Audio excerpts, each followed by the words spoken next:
Ladies and gentlemen, welcome back to the channel. Today we are coming at you with a brand new series. Hypothetically, what if the NBA were reset to the year 2010? We are going to explore this series of getting on NBA 2K. I downloaded a roster from the 2009-2010 season, and we are just going to go and explore to see how things shape out in this alternate universe. So we're going to go as far as we can with this series, and I definitely want to go in depth with it a lot more. I know I've seen plenty of other YouTubers do similar ideas like this, but in today's league, we're going to explore this a lot more. So we are going to start with the Philadelphia 76ers, who in this, in the real season, they finished 13th in the conference with a record of 27-55. You look at their team, you know what I'm saying? They're not that good. They have a young Iggy, they got a young Lou Will, they got a really young Jrue Holiday. They also got an older Allen Iverson, you know what I'm saying? Brought him back towards the end of his career.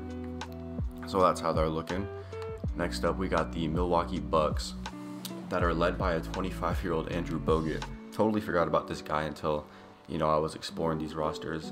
You also got a young Brandon Jennings, who used to be an absolute bucket back in the day. If you know, you know. Pretty decent team, I'd say. They were in, the 6th seed of the playoffs in this season. And next up, we got my former favorite team, the Chicago Bulls, with a young D Rose. That was the main reason why I love that team. 22 years old. Also, injuries are off in this simulation, so this is also kind of like a what if certain players never got injured, like D Rose, Brandon Roy, just to name a couple. So yeah, you know what I'm saying? They also got a younger Luol Deng.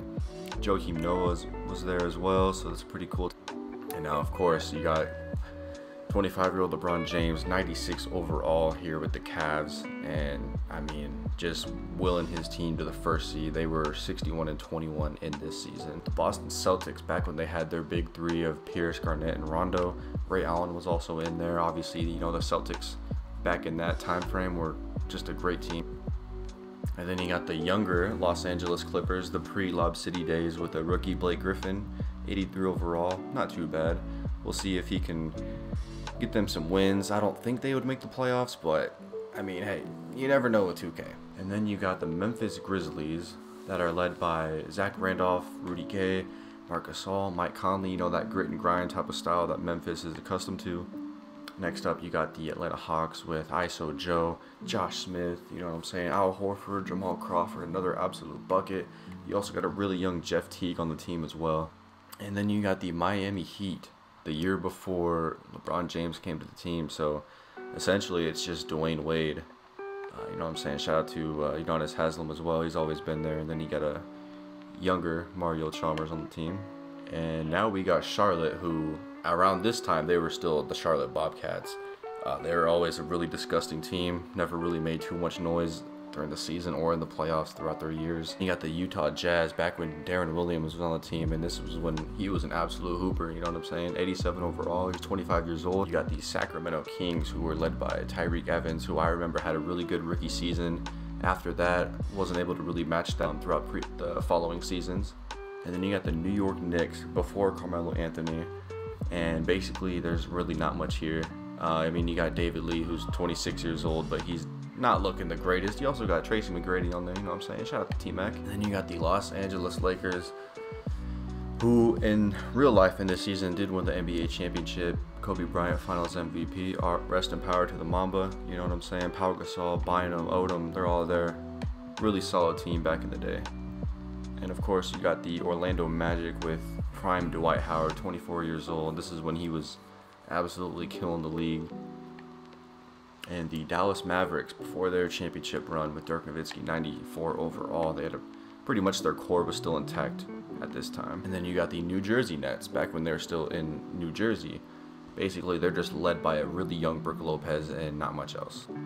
Now we got the Denver Nuggets back when the younger Carmelo Anthony was there. Chauncey Billups was also there. And then you got J.R. Smith, the Henny God himself, in the cut. Indiana Pacers before the Paul George era, and this was back when Danny Granger was running the show over there for the Pacers. Then you got the New Orleans Hornets. This is back when Chris Paul was still there, and at this time Chris Paul was 24 years old. You also got David West and Peja Stojakovic, so solid team right there.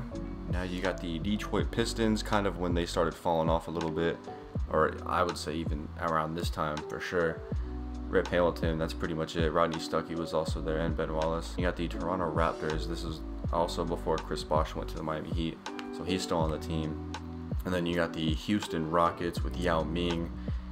This team isn't looking too hot, I don't think, but you never know what could happen. And now you got the San Antonio Spurs back in their dynasty days. Tim Duncan, Ginobili, Tony Parker. I mean, you know what this squad was always bringing to the table. And you got the Phoenix Suns with a really good Steve Nash, 90 overall. Then you got Amari Stoudemire back in his prime days as well. Jason Richardson was on that team. And then you got the young OKC Thunder. Really young Kevin Durant, really young Westbrook. And then if you go a little bit further, you got a really young James Harden. Back when they didn't have the success just yet, but they're definitely getting there. And then you got the Minnesota Timberwolves back with the young Al Jefferson and a really young Kevin Love back when he was grabbing hella rebounds. And like I mentioned earlier with Brandon Roy, this is also another what if it weren't for all the injuries and whatnot derailing his career. We'll see what that looks like as he is leading the Portland Trail Blazers. And then you got the Golden State Warriors with the really young Steph Curry. This is back when Monte Ellis was there too. And then we'll cap it off with the Washington Wizards back when Gilbert Arenas was there. And this is before the John Wall era started.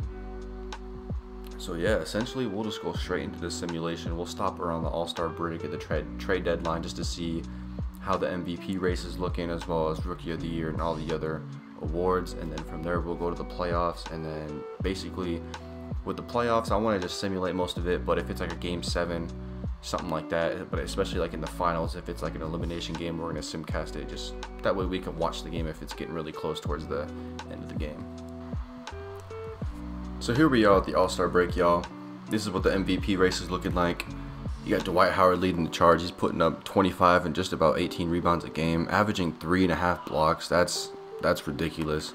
Then you got Bron, who's averaging 30. D Wade is basically averaging 30. Same with KD. I mean, they're all hooping. Also, Russell Westbrook is in the mix for MVP. He's only 22 years old with an 86 overall, but he's getting close to putting up a triple-double. So really impressive. That should be a tight race, you know what I'm saying, as we progress throughout the season. Rookie of the Year, it looks like it's probably going to go to Tyreke Evans, just like how it did in real life, but you know what I'm saying, Steph Curry is trying to make some noise out there too. Johnny Flynn, I mean, hey, look at him. He's kind of doing his thing out there. He's trying to make some noise. Sixth Man of the Year is definitely going to Jamal Crawford. That's pretty much what he was known for back in the day. Same with Manu Ginobili, but he's not really putting up crazy numbers, especially in comparison to Jamal. But you never know. Throughout the second half of the season, a lot could change. Defensive Player of the Year, though, it's Bron so far is leading the charge, but if I had to put money on it, I would say that they're going to give it to Dwight, because he's, like I said, 3.5 blocks a game is crazy. And second half of the season, you never know what could happen. Most improved player, though, is probably going to be Brook Lopez, who's putting up pretty good numbers on that really, how do I put it, lousy Nets team. So he's the one getting the most touches over there for sure. These are what the All-Star teams are looking like. Let's see if there's any surprises really in there. I mean, you got Steven Jackson, who's an All-Star starter. That's pretty ridiculous. He's a 2-time All-Star now. You got Pau Gasol. I also see him in the reserves over there on Team LeBron. But yeah, Dirk and LeBron are captains, so that's pretty cool. I haven't looked at the conference records or anything like that. So at the end of the season, we'll look at that. It'll be a surprise for all of us. And then we'll also look at league leaders and things of that sort. So here we are at the end of the season. As you can see, Dwight Howard is taking home the MVP, putting up 25 and still about 18 rebounds with the 3.5 blocks per game. I'd say well deserved for sure. Rookie of the Year is Tyreke Evans, as predicted. Jamal Crawford taking home that 6th Man of the Year. Dwight Howard, yep, ended up getting that Defensive Player of the Year. So really good year for Dwight. And of course, Brook Lopez taking home the Most Improved. For the All-NBA teams, let's see, we got D Wade, Russ, Bron, KD, and Dwight. That's a really solid for NBA first team. D Rose is on the second team as well. And you got D Will up in there too. And then Kobe Bryant is in there. And then Steven Jackson, who was an All-Star starter for the Bobcats, he was putting up pretty good numbers, about 23 a game, so not bad. And he was 50, 40, 90 club, so he's having a really good season. And here are the league leaders for points per game. So as you can see, we got Wade, James, Durant, Nowitzki, Rose, Melo, you know what I'm saying, Chris Bosh, Kobe, Paul Pierce. all putting up really good points per game numbers. Rebounds, it looks like it was Dwight Howard leading the league. Let's see if there's any surprises in here. Troy Murphy. I don't really recognize that name, but he was pulling in about 11 rebounds per game, so that's pretty cool. Carlos Boozer was also in there as well. Assists, of course, you got Nash leading the charge as well as Rondo. D. Will, Chris Paul is always going to be in there. Andre Miller, who has one of the worst jump shots in 2K, he's in there. And then you got Kirk Heinrich for the Bulls. That's pretty solid. And here are the conference standings at the end of the season. Looking at the East side first, any surprises? I mean, the Bobcats, I need to look again at how well they did. So yeah, in real life this season, they were the 7th seed. In this simulation, though, they are the 3rd seed. So not doing too bad out there. Kind of a surprise for me is the Cavs being just the 5th. I mean, I thought they'd be a lot better. Same with the Bulls. You know what I'm saying? I kind of expected both of these teams to do a lot better. Honestly, same with the Celtics. Dropping down right there. Let's see who missed the playoffs. Kind of teams that you would expect. New York, yeah, not looking too hot at all. Now we can take a look at the Western Conference here. So we got the Thunder, who were the 1st seed. That is really interesting. The Lakers barely made the playoffs, and in real life they were the champions this season, so they're not looking too hot at all. The Houston Rockets, though, is a team to low-key keep an eye on because they just ended the season on a 7-game win streak, as you can see right there. Other than that, the Jazz are in there. The Blazers, too. Okay, now let's see who didn't make the playoffs. The Spurs, that's the one that caught my eye first. The Spurs did not make the playoffs. The Suns didn't make it either. So, yeah, without further ado, this is what the playoff bracket is looking like for these NBA playoffs for this season. So, we'll get right to simulation. Alright, y'all, so we have 2 Game 7s here on the eastern side of the conference. Look at the west side, the 8-seeded Lakers pulling off the upset against the 1st-seeded Thunder. So that was really interesting to see. You know, Kobe's experience was able to carry him out of the 1st round there with the upset. Then you got the Mavericks beating down the Grizzlies in 6. The Rockets beating the Jazz in 4, clean sweep right there, and then you got the Blazers taking down the Clippers in 5 games. So it looks like, yeah, Blake Griffin was able to lead that team to the playoffs. And then, so yeah, on the east side, we got the Heat and the Bucks in the Game 7. That's really interesting right there. The Cavs taking down the Hawks in 5 games. The Bulls with a clean sweep of the Hornets, who were the 3rd seed, or excuse me, the Bobcats. And then you have a Game 7 between the Magic and the Celtics. That's a really interesting matchup there in the 1st round. We'll get things started with the Celtics and Magic. Again, if it's close, we'll jump in. If it's not close, then we won't even worry about it. So we'll see here. Magic jumping out of the lead around halftime. And it looks like this game is pretty... yeah, I mean, we'll see if they can make a late comeback. And it's getting close. It's getting close. Oh, it's getting close. We're going to go ahead and jump into this one. Before we jump in, let's see how folks are performing out there.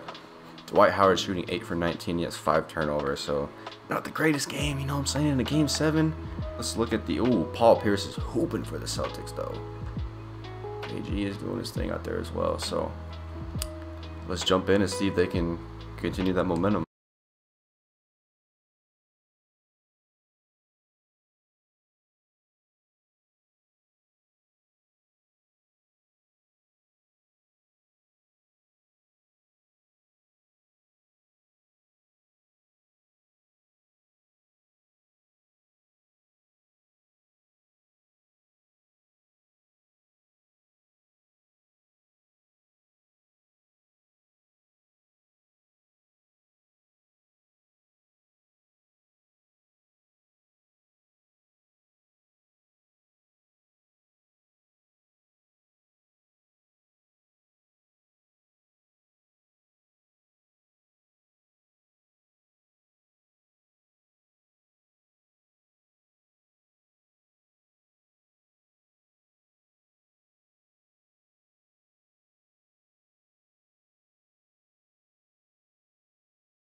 Alright, so we're going to move on to our next Game 7 with the Heat and the Bucks, and we'll see how this one goes down. Again, if it's close, we'll jump into it.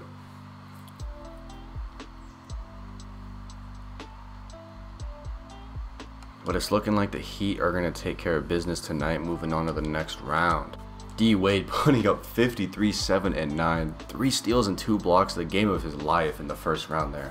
I mean, he had to, right? They were the first seed. They were about to get upset by the 8 seed, so he had to go out there and hoop. You know what I'm saying? You can't be losing in the first round like that.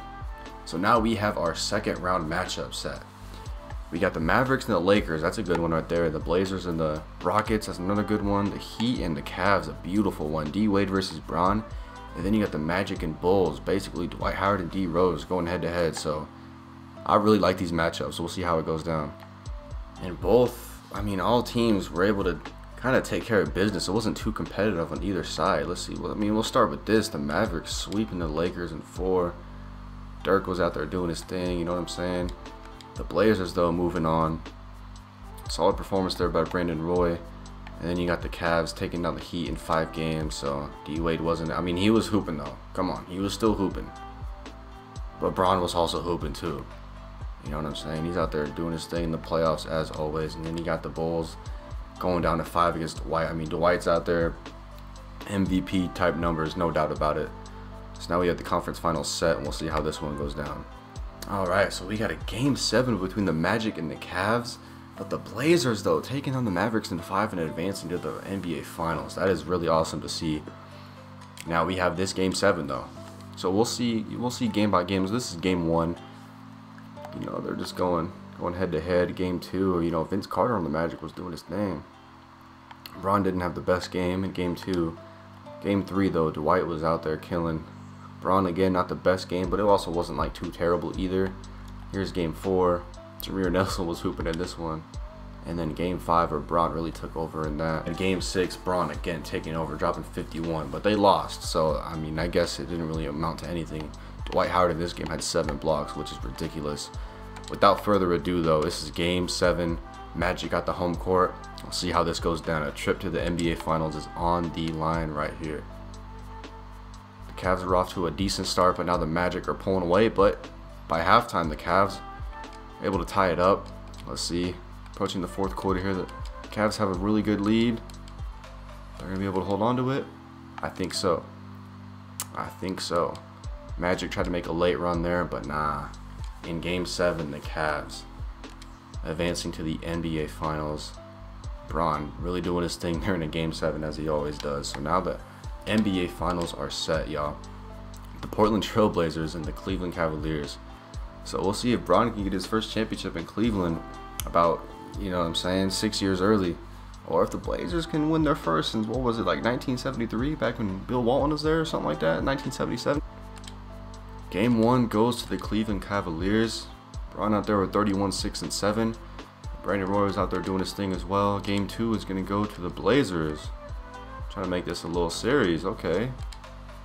Game 3 to the Blazers. The Cavs able to tie it up at 2 apiece. This one's pivotal right here. The Cavs taking a 3-2 series lead. Antoine Jamison was out there hooping. 33 years old. He's still out there doing his thing. So let's see. Blazers fighting to stay alive in this one. They are absolutely fighting to stay alive. It's getting a close. Ooh, it's a close one. Ooh, it's a close one. So we got 3 minutes left in the game. Blazers up by 3. We'll go ahead and hop into it. But before that, let's see. Bron is out there with a 40-point triple-double almost. I'm sure he'll get it. But he also has 2 steals and 4 blocks. So he's out there trying to win that championship. But Brandon Roy is not going down easy. So here we go, y'all. Blazers up by 3. They got the home court in this one. Trying to force a Game 7. I don't think Bron's on the... Yeah, Bron is not on the court right now. Which is definitely not ideal. So Anderson Varejao is out there dunking. Okay, I see you. That was a good little move right there. Let's see if Brandon Roy can respond as the Blazers take a timeout real quick. So here we go. Brandon Roy again with the ball. About 2.5 minutes approaching here left in the game. They're up by 1 still.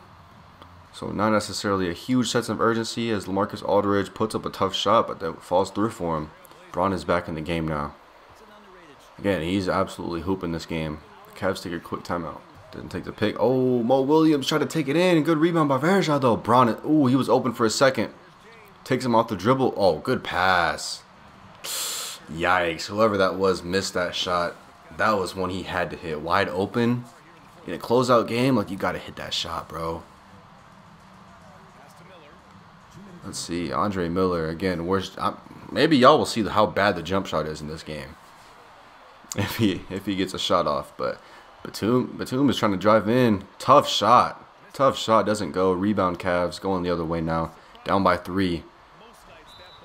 And a foul is called. It's a blocking foul on Marcus Camby. And the Cavs are in the bonus. So LeBron James is at the free throw line. These are huge free throws. Green's the first one. That gives him 41 points. And if he can hit this one.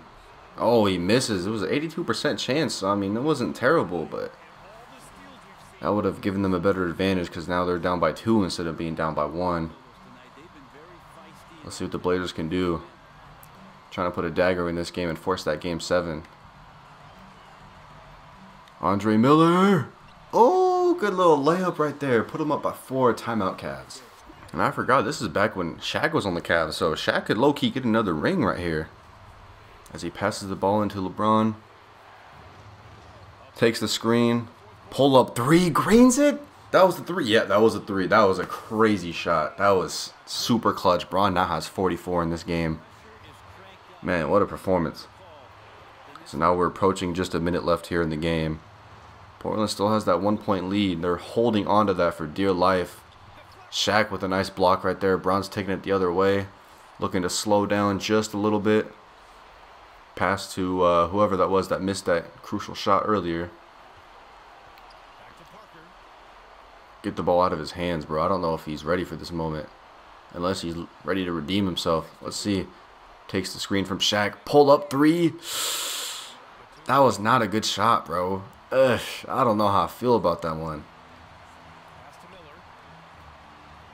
So now it's 30 seconds left. They got to get a stop. Tough shot by Brandon Roy. Rebound Shaq. Now LeBron's taking it the other way. This one, this possession is huge right here. Bron taking it in. Tough layup, but he gets it to put him up by 1. 21 seconds left to go. Timeout Portland. And y'all, this series is huge because if Bron can win this championship for the Cavs, and maybe he doesn't leave in free agency, you know? Maybe he signs that contract extension and stays in Cleveland. So as you can see, there's so many different ways this league could pan out in this resimulation. Like, this is the beauty of it. So many different things could happen. But of course, if he loses this series, if the Blazers force a Game 7, and then they win, Bron might be out of here. Who knows? So we'll see how this goes down now. We could potentially see a new champion crowned here in the next few moments of this game. Brandon Roy, you don't want anyone else taking that shot. He's driving in easy. That was an open lane. Wide open lane. Shaq was too slow to catch up to him. Now the Blazers up by 1 once again. 15 seconds left to go. This is a great basketball game to watch. This is exactly what I was talking about. We were just enjoy some good basketball in this resimulation. So here we go. Bron, 10 seconds left. Let's see what he's got. Defended by Batum. Wide open lane. That's a dunk. Timeout Blazers. About 9 seconds left to go. And it's do or die. They're on their home court. This is for everything. It's either a Game 7 or you lose a championship on your own floor. Let's see how they respond to the pressure. 5 seconds left. Brandon Roy. Oh, tough shot. And he doesn't get it. Oh, man. He doesn't get it.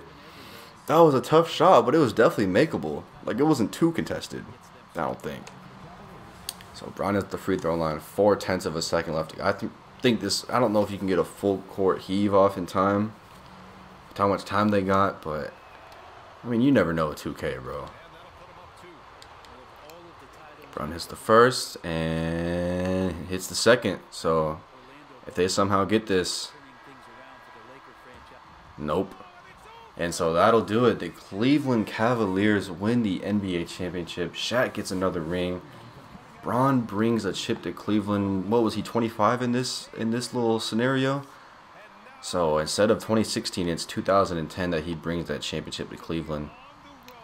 So really cool to see. Again, we'll see if he decides to leave in free agency or if he decides to stay. But in 6 games, the Cavs take down the Blazers in the NBA Finals. And now we get to watch their little championship celebration. You can see it in their faces. Forever known as NBA champions. And you can bet back home the celebration has started. Time now to send it to Adam Silver, the commissioner of the NBA, for the trophy presentation. Congratulations to the whole organization and, of course, this incredible team. This Larry O'Brien trophy, and I believe this suitcase are yours.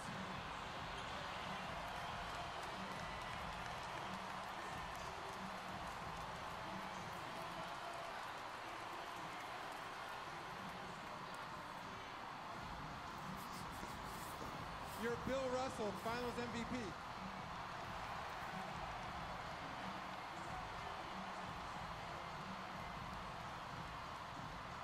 And as expected, LeBron James is your Finals MVP, putting up great numbers in those NBA Finals. And in that Game 6, you know, Brandon Roy was doing his thing out there, 28 points, but LeBron James, 50 points, almost a triple-double, shooting 21 of 28. That's a great game for him. So that'll bring an end to this first season of this resetting the NBA to 2010 series. In the next episode, we will go through the offseason, see how the NBA draft plays out, see how free agency plays out, and get ready for the next season and go through that. Just so y'all are familiar, this is what the NBA draft prospects are looking like. This is the draft class that had John Wall, DeMarcus Cousins, Paul George, Gordon Hayward.